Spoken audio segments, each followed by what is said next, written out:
والكره اللي شفت في هذا الراجل وفي هذه المراه ما عمري في حياتي ما شفتهم. هذا الراجل والام ديالو عمري في حياتي ما شفتهم.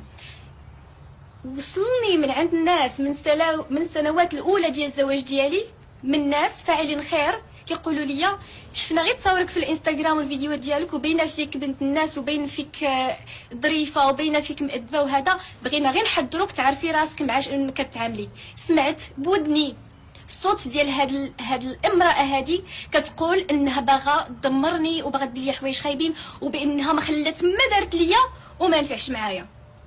وانا كنقول لك الا ما نفعش معايا حتى حاجه، حيت انا انسانه مؤمنه، حيت كنصلي، حيت كنقرا قران، حيت متدينه، وحيت قلبي زوين.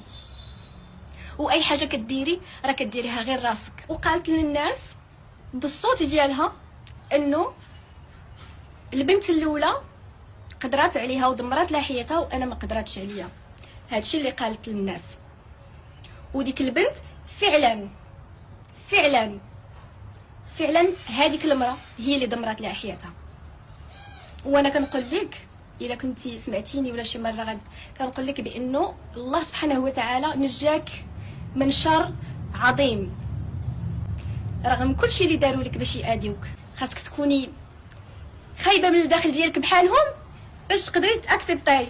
انا نهار تزوجت بواحد الشخص كنت بالخدمه ديالي اللي هي كاتبه صحفيه في قناه معروفه بدبي. كانت عندي سيارتي الخاصه، اوكي، بلا ما نقول الموديل. كان عندي الاقامه ديالي طبعا لانه كنت عايشه في دبي مع العائله ديالي. يعني ماشي انت اللي جبتيني لدبي، انا كنت عايشه هنا. يعني ولاد الناس تزوجتي بواحد بنت الناس في واحد البلاد وهي ديجا باديه حياتها في ديك البلاد.